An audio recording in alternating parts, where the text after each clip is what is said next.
தமிழக முதலமைச்சர் மாண்புமிகு திரு விஜய் அவர்களை சந்தித்து தமிழ்நாட்டில் உடனடியாக சமூக நீதி கணக்கெடுப்பு என்கின்ற ஜாதிவாரி கணக்கெடுப்பை நடத்த வேண்டும்.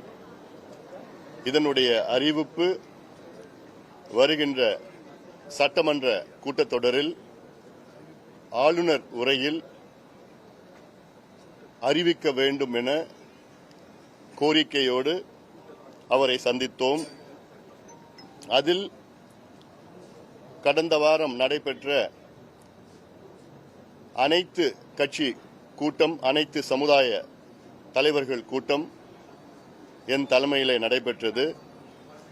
இந்த கூட்டத்தில் கிட்டத்தட்ட 42 தலைவர்கள், அந்த கட்சியினுடைய பிரதிநிதிகள் கலந்து கொண்டு ஒருமனதாக தீர்மானத்தை நிறைவேற்றியிருந்தார்கள். இந்த தீர்மானம் தமிழ்நாட்டில் 69 விழுக்காடு இடஒதுக்கீட்டை பாதுகாக்க வேண்டும். அடுத்தது 95 ஆண்டுகளுக்கு முன்பு வெள்ளையர் காலத்திலே நடைபெற்ற ஜாதிவாரி கணக்கெடுப்பு தரவுகளை வைத்துதான் இன்னும் தமிழ்நாடு மற்றும் இந்தியாவிலே இடஒதுக்கீடு போன்ற நடவடிக்கைகள் அரசு வழங்கிக் கொண்டிருக்கிறது. இந்த பழைய தரவுகள் போதுமானது இல்லை, இதை நாங்கள் ஏற்க மாட்டோம் என்று உச்சநீதிமன்றமும் உயர்நீதிமன்றங்களும், இந்தியா முழுவதும் இருக்கின்ற உயர்நீதிமன்றங்களும் அதை ஏற்றுக்கொள்ளாத சூழலில் நவீன தரவுகள் வேண்டும் என்ற கோரிக்கை, அதற்காக உடனடியாக தமிழ்நாட்டிலே கணக்கெடுப்பு நடத்த வேண்டும் என்று ஒரு கோரிக்கை வைத்தோம். நடந்து முடிந்த அனைத்து கட்சி, அனைத்து தலைவர்கள் கூட்டம் அவர்கள் சார்பிலே இன்று மாண்புமிகு முதலமைச்சர் அவர்களை இன்று நாங்கள் சந்தித்திருக்கின்றோம். அது மட்டுமல்ல, தமிழக வெற்றி கழகம் இன்று ஆட்சிக்கு வந்திருக்கிறது. முதலமைச்சர் விஜய் அவர்கள் தேர்தலுக்கு முன்பு அவர்களுடைய கட்சி தேர்தல் அறிக்கையை வெளியிட்டார். அந்த தேர்தல் அறிக்கையில் முதல் வாக்குறுதி தமிழ்நாட்டில் உள்ள அனைத்து சமுதாயங்களும் சமூக நீதி வாரியாக பிரதிநிதித்துவம் இருக்க வேண்டும், அதற்கு சாதிவாரி கணக்கெடுப்பு நடத்த வேண்டும் என்று அவர்களுடைய முதல் வாக்குறுதி.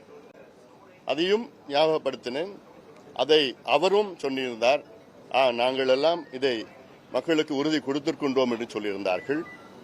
ஆக எங்களுடைய எதிர்பார்ப்பு தமிழ்நாட்டில் கணக்கெடுப்பு நடத்த வேண்டும். மத்திய அரசு சாதிவாரி கணக்கெடுப்பு, காஸ்ட் சர்வே என்கின்ற மக்கள் தொகை கணக்கெடுப்பிலே கூடுதலாக அதை நடத்த திட்டமிட்டிருக்கின்றார்கள். மத்திய அரசு நடத்துகின்ற அந்த கணக்கெடுப்பு என்பது இது மேக்ரோ லெவல் கணக்கு, இது ஏதோ தலைகளை எண்ணுகின்ற கணக்கு. மாநில அரசு எடுத்தால்தான் இது மைக்ரோ லெவல், துல்லியமாக தமிழ்நாட்டில் உள்ள 8 கோடி மக்களுடைய நிலை, 2.25 கோடி குடும்பங்களுடைய துல்லியமான நிலையை, சமூக பொருளாதார கல்வி நிலையை துல்லியமாக எடுக்க முடியும். எடுத்து இல்லாதவர்களுக்கு வழங்குவது, இல்லாதவர்களுக்கு கொடுப்பதுதான் சமூக நீதி. அந்த கணக்கெடுப்பை உடனடியாக நடத்த வேண்டும். இதில் கர்நாடகா 2 முறை எடுத்துவிட்டார்கள், தெலுங்கானா முடித்து விட்டார்கள், பீகார் முடித்து விட்டார்கள், ஆந்திரா, ஒரிசா, ஜார்க்கண்ட் நடத்தி கொண்டிருக்கின்றார்கள். ஆக சமூக நீதி பிறப்பிடம் தமிழ்நாடு. அப்படி தமிழ்நாட்டில் இதுக்கு முன்பு எடுக்கல, அவசியமா நீங்கள் எடுக்க வேண்டும் என்று வலியுறுத்தும். நல்லா கேட்டுக்கிட்டாரு. நிச்சயமாக உறுதியாக நாங்கள் செய்கின்றோம். ரொம்ப பாசிட்டிவா இருந்தார். ஏன்னா எங்க தேர்தல் அறிக்கையிலையும் நாங்கள் சொல்லியிருக்கிறோம், தமிழ்நாடு மக்களுக்கு நாங்கள் செய்வோம் என்று அந்த நல்ல செய்தியை சொல்லியிருக்கிறாரு. ஆனாலும் எங்களுடைய கோரிக்கை கவர்னர் உரையில், ஆளுநர் உரையில் அவங்க அரசினுடைய கொள்கை முடிவாக அதை அறிவிக்க வேண்டும் என்ற கோரிக்கையை வைத்தோம். இதுதான் அனைத்து கட்சி கூட்டத்தினுடைய கோரிக்கை. அந்த அனைத்து கட்சி கூட்டத்தின் அத்துணை தலைவர்கள் சார்பிலே இன்று நான் முதலமைச்சரை நான் சந்தித்திருக்கின்றோம். சந்திப்பு கிட்டத்தட்ட ஒரு 25 நிமிடங்கள் தெளிவா எக்ஸ்பிளைன் பண்ணிட்டேன். A to Z தமிழ்நாட்டுடைய சமூக நீதி வரலாறு, இடஒதுக்கீடு வரலாறு, 1921 தமிழ்நாட்டில் 100 விழுக்காடு இடஒதுக்கீடு அப்பொழுது இருக்கின்ற நம்முடைய ஜஸ்டிஸ் பார்ட்டி நீதி கட்சி அப்பொழுது கொடுத்தார்கள். ஆனால் அதை நடைமுறை 1927 வந்தது. அதன் பிறகு 1935 மத்திய அரசு தமிழ்நாட்டில் இருக்கிற மத்திய அரசு நிறுவனங்களில் இடஒதுக்கீடு வழங்கப்பட்டது. அதன் பிறகு 1950 வழக்கு தொடரப்பட்டு இந்த இடஒதுக்கீடு ரத்து செய்யப்பட்டது. அதன் பிறகு தந்தை பெரியார் அவர்கள் போன்றவர்கள் எல்லாம் போராடி அதன் பிறகுதான் இந்திய அரசு முதல் அரசியல் சாசன சட்ட திருத்தம் ஃபர்ஸ்ட் கான்ஸ்டிடியூஷனல் அமெண்ட்மெண்ட் கொண்டு வந்தார்கள். அதன் பிறகுதான் தமிழ்நாட்டில் 40 விழுக்காடு இடஒதுக்கீடு 1951 கொடுத்தார்கள். இது 1954 41 உயர்ந்தது. அதன் பிறகு கலைஞர் அவர்கள் ஆட்சியில் 1971 இது 49 உயர்ந்தது. அதன் பிறகு எம்ஜிஆர் அவர்கள் காலத்தில் 1980 இது 68 உயர்ந்தது. அதன் பிறகு 1990 கலைஞர் அவர்கள் ஆட்சி காலத்தில் இது 69 உயர்ந்தது. அதன் பிறகு 1989 பிசியும் எம்பிசி என்று 20% 30% பிரிக்கப்பட்டது.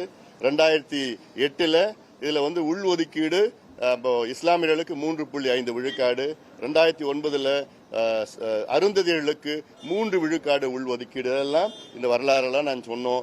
நீதிமன்றத்தில் எப்படி வந்தது, நீதிபதிகள் உச்சநீதிமன்ற தலைமை நீதிபதி கபாடியா அவர்கள் 2010 தீர்ப்பை கொடுத்தார். அந்த தீர்ப்பில் தமிழ்நாடு ஓராண்டிற்குள்ளே ஜாதிவாரி கணக்கெடுப்பு நடத்தி 69 விழுக்காடு இடஒதுக்கீட்டை ஏன் அதை நாங்கள் உங்களுக்கு வழங்க தேவை என்று நீங்கள் அதை நியாயப்படுத்தணும், ஜஸ்டிஃபை பண்ணணும் அப்படின்னு 2010 சொன்னாங்க.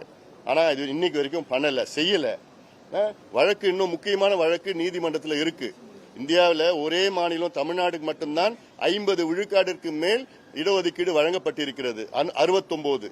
அதுல ஏன்னா 1994 ஜெயலலிதா அம்மையார் முதலமைச்சராக இருந்த நேரத்தில் இந்த தமிழ்நாட்டுடைய இடஒதுக்கீடு 69 விழுக்காடு இடஒதுக்கீடு சட்டத்தை அரசியல் சாசனத்தில் உள்ள 9வது அட்டை பிரிவினில் அதில் பாதுகாக்கப்பட்டிருக்கிறது.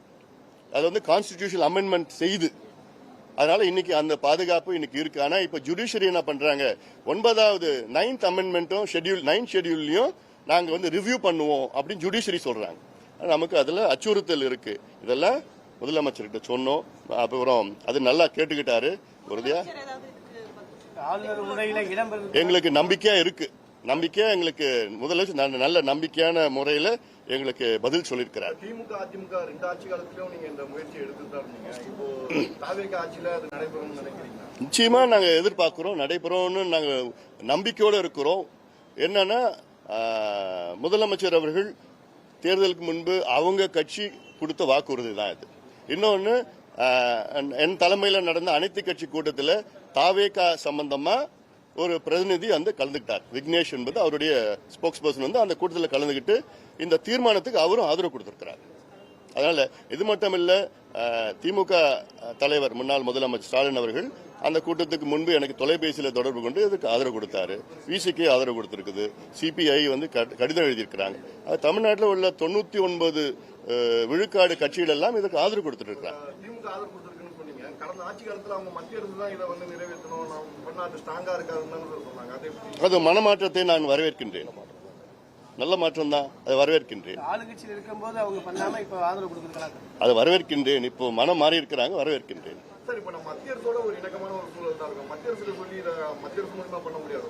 அதான் இப்ப நான் தெளிவா சொன்னேன். மத்திய அரசு செஞ்சா இது மேக்ரோ லெவல், மாநில அரசு செஞ்சாதான் மைக்ரோ லெவல். துல்லியமா ஒவ்வொரு குடும்பமும் என்ன நிலையில இருக்கிறாங்க, ஒவ்வொரு ஃபேமிலியும் என்ன நிலையில இருக்கிறாங்க, ஒவ்வொரு வீடும் எப்படி இருக்கு. ஒரு 2 ஆபீசர்ஸ் ஒரு வீட்டுக்கு தமிழ்நாட்டில் 2.25 கோடி வீட்டுக்கு போயிட்டு அந்த வீட்டில் எவ்வளவு பேர் இருக்கிறாங்க, எந்த மதத்தை சார்ந்தவர்கள், எந்த ஜாதி, எந்த உட்பிரிவை சார்ந்தவர்கள், எத்தனை பேர் ஆண்கள் பெண்கள், எத்தனை பேர் படிச்சிருக்கிறாங்க, எத்தனை அரசு வேலையா தனியார் வேலையா, எவ்வளவு வருமானம், எத்தனை டாக்டர்ஸ் என்ஜினியர்ஸ் அட்வொகேட்ஸ் இருக்கிறாங்க, எத்தனை பேர் படிப்பு பாதியில் நிறுத்திட்டாங்க, எத்தனை பேர் கல்வி கடன் இருக்கு, அவங்க வீடு சொந்த வீடா வாடகை வீடா குடிசை வீடா, எத்தனை ஸ்கொயர் ஃபீட் வீடு, எத்தனை பாத்ரூம் இருக்கு, கரண்ட் இருக்குதா, சோலார் இருக்கா, போர் இருக்குதா, இல்லாட்டி கிணறு இருக்கிறத வீட்டுல இல்ல கூலியா இல்ல தொழிலாளர்களா விவசாய நிலம் வச்சிருக்காங்களா டிராக்டர் இருக்குதா பைக் இருக்குதா இது போன்ற 70-80 கேள்விகள் கேட்டா இது மத்திய அரசு செய்ய முடியாது, மாநில அரசு தான் செய்ய முடியும். செய்து இது ஏதோ இடஒதுக்கீடுக்காக மட்டும் கிடையாது, சமூக திட்டங்கள். பீகார்ல இந்த கணக்கெடுப்பு நடத்தி 96 லட்சம் குடும்பங்கள் மாதம் வருமானம் 6000 ரூபாய்க்கு குறைவா இருக்குன்னு கண்டுபிடிச்சு அந்த 96 லட்சம் குடும்பத்துக்கு 2 லட்சம் ரூபாய் அவங்களுக்கு நிதி உதவி செய்து தொழிலுக்கு கொடுத்திருக்கிறாங்க. 67 லட்சம் குடும்பங்களுக்கு அவங்களுக்கு சொந்த வீடு இல்லைன்னு கண்டுபிடிச்சிருக்கிறாங்க. அவங்களுக்கு 67 லட்சம் குடும்பத்துக்கு வீடு கட்டிட்டு இருக்காங்க பீகார்ல. இதுதான் சமூக நீதி. ஆக இது தரவுகள் வந்தா தானே, பழைய தரவுகளை வச்சுக்கிட்டு நம்ம ஒன்றும் பண்ண முடியாது. நிச்சயமா ஏத்து, நீதிமன்றமே ஏத்திருக்கு, நீதிமன்றமே ஏத்துட்டு இருக்கு. அதுல இடஒதுக்கீடு அதிகப்படுத்திருக்கிறாங்க பீகார்ல. அந்த அதிகப்படுத்தின முறை சரியில்லாம நீதிமன்றம் சொல்லியிருக்கு. அதுதான் மற்ற தரவுகள் எல்லாமே சமூக நலத்திட்டங்கள்லாம் எந்த பிரச்சனையும் கிடையாது. பீகார்ல அந்த இடஒதுக்கீடு அதிகப்படுத்துறதுக்கு காரணம் அவங்க என்னன்னா, அவங்க வெறும் தலையை வச்சுக்கிட்டு அதிகப்படுத்திட்டாங்க, பாப்புலேஷன் வச்சு அதிகப்படுத்திட்டாங்க. நீதிமன்றத்தில் என்ன பாப்புலேஷன் ஒரு பக்கம், சோசியல் பேக்வர்ட்னஸ் சமூக பின்தங்கிய நிலை இன்னொரு பக்கம், ரெண்டுமே எக்ஸ்ட்ராபுலேட் பண்ணி ஜஸ்டிஃபை பண்ணி நியாயப்படுத்தி கொடுத்தா எந்த நீதிமன்றமும் தடை பண்ண முடியாது. இதான் எதிர்பார்க்கிறாங்க. அதுக்கு நம்ம மாடர்ன் கான்டெம்பரரி பர்டினன்ட் டேட்டா இது வேணும். அதுதான் மாநில அரசு தான் செய்ய முடியும். அப்புறம் பாத்துக்கலாம். பட்டியல் சமூக மக்களுக்கு என்ன நன்மை ஏற்படும்? இதுல இன்னும் சொல்ல போனா இந்த கணக்கெடுப்பு, நவீன கணக்கெடுப்பு பட்டியலின மக்களுக்கு தான் அதிகமா நன்மை பெறும். எப்படின்னா, இன்னைக்கு பட்டியலின மக்களுக்கு 18 விழுக்காடு இடஒதுக்கீடு, பழங்குடி மக்களுக்கு 1%. இந்த 18 விழுக்காடு இடஒதுக்கீட்டுல 3 பெரிய பிரிவுகள் இருக்கு. அதாவது திராவிடர், அருந்ததியர், தேவேந்திர வேளாளர். இந்த 3 பிரிவுல 76 உட்பிரிவுகள் இருக்கு. இந்த 76 உட்பிரிவுகள அதுல ஒரு 6, 7, 8 உட்பிரிவுகள் தான் கிட்டத்தட்ட 18 விழுக்காட்டுல 15 விழுக்காடு இடஒதுக்கீடு அவங்க எடுத்துக்கிறாங்க. மீதி இருக்கிற 68 உட்பிரிவுகளுக்கு இடமே கிடையாது. அதுல கிட்டத்தட்ட ஒரு 30-40 உட்பிரிவுகளுக்கு ஒரு இடம் கூட அவங்களால போட்டி போட முடியல. இதை கண்டுபிடிச்சு 18 விழுக்காட்டை 3ஆ 4ஆ பிரிக்கலாம். அருந்ததிக்கு 3 விழுக்காடு போன்று யார் யாருக்கு கிடைக்கலையோ அவங்களுக்கு 3%, 2% கேரளாவில் பண்ண மாதிரி, கர்நாடகாவில் பண்ண மாதிரி பிரிவு போட்டா இன்னும் கூடுதலா இருக்கும். ரெண்டாவது, இப்ப 18 விழுக்காடு இன்னும் 20 விழுக்காடா உயர்த்தலாம், இன்னும் அதிகமா வரும். அதே போல பழங்குடி இனத்திற்கு 1% இருக்கு. அந்த 1%ல 36 உட்பிரிவு இருக்கு எஸ்டில. அந்த 36 உட்பிரிவுல 6 பேர் தான் அந்த 1% எடுத்துக்கிறாங்க, மீதி 30 பேருக்கு கிடைக்கல. அது தெரிஞ்சதுன்னா அதுலயே 0.5% பிரிச்சு பண்ணலாம். கர்நாடகாவில் அதான் பண்ணிருக்கிறாங்க. கர்நாடகாவில் 15% இருந்தது பட்டியலின மக்களுக்கு, அதை 17% உயர்த்தி, ஏன்னா தனியா கணக்கெடுப்பு நடத்தினாங்க, 17% உயர்த்தி அதுல 6%, 5% 3ஆ உட்பிரிவு பண்ணிருக்கிறாங்க. அந்த 6% யாருன்னா இவ்வளவு காலமா அவங்களுக்கு இடஒதுக்கீடு கிடைக்காதவங்களுக்கு அவங்கள 6%ல கிளப் பண்ணிருக்கிறாங்க. கொஞ்சம் கிடைச்சவங்களுக்கு இன்னொரு 6%, அதிகமா அனுபவிச்சவங்களுக்கு இன்னொரு 5%. அதுல பிரிச்சிருக்கிறாங்க. அதே தான் பிசி, எம்பிசி, எஸ்சி, எஸ்டி எல்லாத்துக்கும் இது பண்ணலாம். கஜானா காலியா இருக்குன்னு முதலமைச்சர் பேசியிருந்தாரு. இதை எடுக்கிறதுக்கு எவ்வளவு செலவாக முடியும்? ஒரு தோராயமான அமௌண்ட். இது எடுக்கிறதுனால ஒருவேளை அந்த செலவு அதிகமாகுதுன்னு அரசுகள், முந்தைய அரசுகள் கருதி விட்டாங்களா? இல்ல இந்த அரசு என்ன? அதாவது இப்ப கடந்த ஆண்டு தமிழ்நாட்டினுடைய பட்ஜெட் 4.5 லட்சம் கோடி. தமிழ்நாட்டுக்கு இந்த கணக்கெடுப்பு நடத்தினா செலவு 700 கோடி அவ்வளவுதான் வரும். கர்நாடகாவில் 600 கோடி செலவு பண்ணாங்க. 1.5 மாசம் தான் ஆச்சு. 2 லட்சம் பேர் வச்சு எடுத்தாங்க. தமிழ்நாட்டில் 2.5 லட்சம் பேர், 3 லட்சம் பேர், 1.5 மாசம் 700 கோடி அவ்வளவுதான். 700 கோடி, 4.5 லட்சம் கோடியில் 700 கோடி அரசு பொறுத்த வரைக்கும் ஒரு பணம் கிடையாது. ஏன்னா இது சமூக நீதி பிரச்சனை. நம்ம சமூக நீதி பெறப்படும் தமிழ்நாடு, அதுல சமூக நீதிக்காக இது நிச்சயமா இது செயல்படுத்தணும். இஸ்லாமியருக்கும் அருந்தியலுக்கும் கணக்கெடுப்பு நிற்கும் போது, இஸ்லாமியருக்கும் அருந்தியலுக்கும் கணக்கெடுப்பு உள்ஒதுக்கீடு கொடுக்கும் போது அது ஏற்குது. ஆனா வன்னியர் கொடுக்கும்போது 10% ஏற்காதுக்கு நீதிமன்றத்தில் நிக்காதுக்கான இந்த தரவுகள் தான் கேட்கிறாங்க. இப்போ இஸ்லாமியர் கூட இருக்கிறாங்க. இஸ்லாமியர்களுக்கு பாத்தீங்கன்னா 7 உட்பிரிவு இருக்கு. இப்போ ஷியா, சன்னி, லப்பை, போரா அப்படிலாம் 7 உட்பிரிவு இருக்கு. அந்த 7 உட்பிரிவுல ஒரு உட்பிரிவு, 2 உட்பிரிவு தான் எல்லா இடத்தையும் எடுத்துக்கிறாங்க. அந்த 3%ல 3% எடுத்துக்கிறாங்க. இது எடுத்தா எல்லாத்துக்கும் தான் இது பாதுகாப்பாக இருக்கும். இப்ப நாளையோட 1 மாதம் முடிவடைந்த நிலையில நல்லா செஞ்சிட்டு இருக்கிறாங்க. நிறைய மாற்றங்கள் இருக்குது. ஊழல் பெரிய அளவுல குறைஞ்சிருக்கு.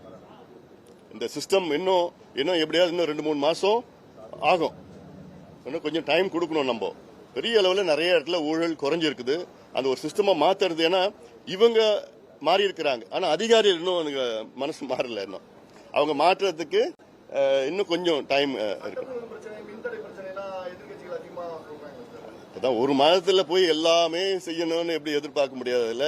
இவ்வளவு, அதாவது ஏன் இந்த மின்சார பிரச்சனை நான் சொல்றேன், கடந்த 5 ஆண்டு காலத்துல திமுக ஆட்சியில ஒரு புதிய மின் திட்டம் கூட இவங்க கொண்டு வரல. இப்ப நிலுவையில் இருக்கிற திட்டம் கிட்டத்தட்ட 14,000 மெகாவாட் திட்டம் கடந்த 12 ஆண்டுகளாக நடைமுறைப்படுத்தல. அந்த 14,000 இப்ப தமிழ்நாட்டுடைய மின் தேவைகள் பாத்தீங்கன்னா பீக்ல 21,000 மெகாவாட். ஆனா தனியார் அரசு எல்லாம் சேர்ந்து உற்பத்தி பாத்தீங்கன்னா 36,000 மெகாவாட் இருக்கு. அந்த 36,000ல வந்து சீசனல் 9,000 மெகாவாட் வந்து சீசனல் இந்த காற்றாலைகள் இருக்கு. அதுல 9,000 மெகாவாட் அது வந்து மே, ஜூன், ஜூலை, ஆகஸ்ட் 4 மாசம் தான் வரும். இப்போ திமுக அரசுல புதுசா எதுவும் அறிவிக்கல, இருக்கிறதோட நடைமுறைப்படுத்தல. இருக்கிறதுல எவ்வளவு பெண்டிங் இருந்தது, அதுல ஒண்ணு மட்டும்தான், அதுல 800 மெகாவாட் மட்டும்தான் இப்போ நடைமுறைப்படுத்தியிருந்தா கடைசியில. ஆக அவங்களுக்கு என்னன்னா, அரசு உற்பத்தி செய்கின்ற மின் ஆலைகள்ல ஒரு யூனிட் வந்து 3 ரூபாயில இருந்து 3,000 ரூபாய் உற்பத்தி செய்யலாம். இன்னொன்னு அரசாங்கம் வந்து வாங்குது, அரசு உற்பத்தி செய்கின்ற மின் ஆலைகள்ல 3,000 ரூபாய் கொடுத்து ஒரு யூனிட் வாங்குது. தனியார் உற்பத்தி செய்கின்ற மின் ஆலைகள்ல இருந்து தமிழக அரசு 9 ரூபாயில இருந்து 15 ரூபாய் ஒரு யூனிட் வாங்குது. அதுல அப்போ கமிஷன் அதிகமா அதுல வரதுனால அவங்க யாருக்கும் வந்து அரசாங்கம் உற்பத்தி செய்யணும்னு விருப்பம் இல்லை கடந்த ஆட்சியில். அதனாலதான் இவ்வளோ நட்டம். இன்னொன்னு சொல்ல போனா மின்சாரத்துறையில கடந்த 4 ஆண்டுகள்ல 4 முறை மின் கட்டணத்தை உயர்த்திருக்கிறாங்க. 56% உயர்த்திருக்கிறாங்க. இதுல 1.5 லட்சம் கோடி ரூபாய் கூடுதலா மின்சாரத்துறைக்கு வருமானம் வந்தும் இன்னைக்கு நட்டத்தில் ஓடிட்டு இருக்கு. ஊழல் தான். டிரான்ஸ்பார்மர் ஊழல்லாம் பாத்தீங்க, 32 பேர் ஒரே டிட்டோ டெண்டர் கோட் பண்ணிருக்கிறாங்க. எவ்வளவு பேர் ஒரு மோசடி காட்டல் அது. இதெல்லாம் வந்து விசாரணை, இப்ப சிபிஐ விசாரணைனா இல்ல சிபிசி அதை இப்ப இந்த இதுல பட் எங்க சிபிஐ விசாரணை கொடுங்க. இதுதான் நாங்க தொடர்ந்து சொல்லிட்டு வரணும். இப்ப நாங்க மத்தெல்லாம் பதில் சொல்லிட்டு அதை தான் போடுவீங்க. இப்ப வந்தது நோக்கம், அப்புறம் வேற என்ன டைல்யூட் பண்ணிடுவீங்க. ஒன்னே நான் சொல்லிடுறேன். இன்னொன்னு நான் சொன்னது வந்து மேகதாது பிரச்சனை சம்பந்தமா அனைத்து கட்சி கூட்டத்தை நீங்க கூட்டுங்க, முதலமைச்சர் கூட்ட வேண்டும். ஏன்னா மேகதாது வந்து தமிழ்நாட்டினுடைய உயிர்நாடி பிரச்சனை. அதுவும் நான் சொல்லியிருக்கேன், முதலமைச்சர் நான் சொல்லியிருக்கேன். நான் நிச்சயமா அது ஒரு பாசிட்டிவா எடுத்திருக்கிறாரு. ஏன்னா இன்னைக்கு மேகதாது என்பது கர்நாடகாவில் உள்ள DK சிவகுமார் அவர்கள் முதலமைச்சர் ஆகிட்டார். அவர் வந்து அந்த ஏரியா கனகாபுரம் ஏரியா பக்கத்தில் பாத யாத்திரா அது யாத்திரா எல்லாம் பண்ணிக்கின்னு இப்ப இதை வச்சுதான் முதலமைச்சர் ஆகிருக்கார். கர்நாடகாவில் 2028 தேர்தல் வர இருக்கிறது. அந்த தேர்தல் முடிக்கிற வரைக்கும் இது அவர் விட மாட்டார், இன்னும் அதிகமா தீவிரப்படுத்துவார். இப்ப DPR வந்து பண்ணிருக்கிறாங்க. DPR டீடைல் ப்ராஜெக்ட் ரிப்போர்ட் வந்து அதுல வந்து பண்ணலாம்னு வந்து அந்த நடுவர் மன்றம் இவங்களுக்கு மத்திய அரசு அனுமதி கொடுத்திருக்குது. இப்போ இந்த ப்ராசஸ் நடக்குது. அதனாலதான் இதை தீவிரமா நம்ம எதிர்க்கணும். ஏன்னா கர்நாடகாவில் 4 அணைகள் இருக்கு. KRS அணை, கிருஷ்ணராஜ சாகர் அணையில, அது கபினி, ஹேமாவதி, ஹாரங்கி. இந்த 4 அணைகளுடைய கொள்ளளவு 115 TMC. இந்த மேகதாது அணை கட்ட போறது கிடையாது. கட்டினாங்கன்னா அது 70 TMC கூடுதலா. ஆக அவங்க கர்நாடகாவோட ஸ்டோரேஜ் கெப்பாசிட்டி பார்த்தீங்கன்னா 180 TMC உயரும். இப்பவே நமக்கு என்னன்னா மிச்ச நீர் தான் கொடுக்குறாங்க. காவிரி நடுவர் மன்றம் தீர்ப்பு என்னன்னா 177.25 TMC தமிழ்நாடு கொடுக்கணும்னு காவிரி நடுவர் மன்றம் கொடுத்திருக்காங்க. அந்த 177.25 TMC எப்படி கொடுக்கணும்னா ஜூன் மாசம், ஜூலை மாசம் 30, 40 TMC, 50, 48, 28 ஒவ்வொரு 12 மாசத்துக்கு ஷெட்யூல் பண்ணிருக்காங்க. ஆனா அந்த 12 மாசம் ஷெட்யூல்ல அவங்க கொடுக்கறது கிடையாது. அவங்களுக்கு 4 டேம் நிறைஞ்சிச்சு, தண்ணியை வேற எங்கேயும் விட முடியாது. அந்த தண்ணியை தான் நமக்கு மிச்ச நீர் தான் நமக்கு கொடுக்கறாங்க. அதுவே நமக்கு கிடைக்கிறது கிடையாது. அதனால மேகதாது கட்டினாங்கன்னா அந்த மிச்ச நீரும் நமக்கு வராது. மிகப்பெரிய பிரச்சனை வரும். ஏன்னா காவிரியை நம்பி தமிழ்நாட்டில் 38 மாவட்டத்தில் 28 மாவட்டம் இருக்கு, சென்னை உட்பட. கிட்டத்தட்ட 5.5 கோடி மக்கள், தமிழ்நாட்டில் 8 கோடி மக்கள், 5.5 கோடி மக்கள் காவிரியை நம்பி இருக்கு. அதனால காவிரியில் தண்ணி வரலன்னா மிகப்பெரிய ஒரு பிரச்சனை. அதுக்காக இதை ஒரு முக்கியத்துவம் சொல்லி அனைத்து கட்சி கூட்டத்தை கூட்டணும்னு கேட்டிருக்கேன். நிச்சயமா ஒரு பாசிட்டிவா பண்ணுவான்னு நினைக்கிறேன். நன்றி, வணக்கம்.